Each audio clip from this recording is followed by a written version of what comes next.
Are you trying to land a meeting with a senior exec? Don't make the mistake of. All right, so if you're reaching out to senior executives, do not make this mistake. One mistake that people should avoid when reaching out to execs. So you're reaching out to senior executives, what mistakes should you avoid? Reaching out to senior executives, please don't make the mistake of using this very overused cold email framework. Hi, my name is Jen. I noticed you're a CRO. We work with other leading CROs to help them do whatever better and faster. Are you free for 15 minutes to discuss? CXOs are paid the big bucks to root cause really complex business problems. As a result, they often don't want to talk to product pushers. They rather talk to problem consultants who give them new, unique information that helps them better understand if the problem is worth solving.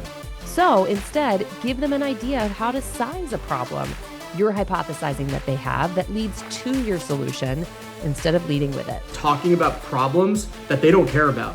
So oftentimes you'll be talking to execs with problems that only relate to an individual contributor use case or director level use case. Talk to executives about executive level problems. Talking about your solution. We have to speak with senior executives very different from our below the line counterparts. Senior executives often won't, especially at larger companies, they're not going to be engaged in what the solution is or what it does. They care a lot about, does this align with my priorities right now? And will this help relieve a bottleneck that we have that I may or may not be aware of?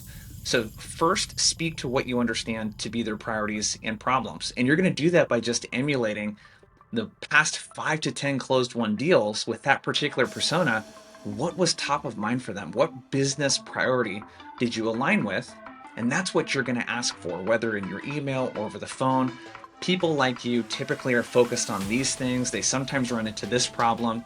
Here's an insight on how we helped a similar company. 3-4 sentence email, 3-4 sentence introduction of a cold call. Do not talk about your solution. Keep it really high level and align with priorities and problems. And that mistake is sending the same email that you would, and we already talked about this, to the C-level and VP that you would to below the line prospects.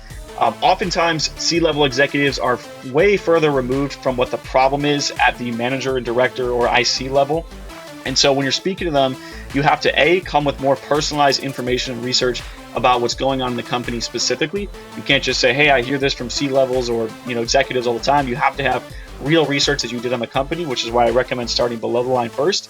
And then the second thing is you have to focus on problems that they care about, which are typically much more high level and not in the weeds details around the product or features or things of that nature. Being long-winded. These people that are busy, they need to be brief and you need to not follow the pattern of all the other sales outreach out there. The vast majority of which is generic, self-serving, poorly targeted, long.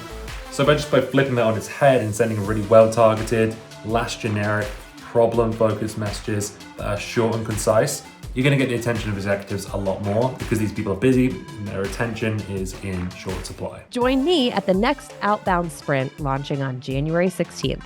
I'll be talking about cold email, how to land more meetings by overcoming your buyer's mental spam filter.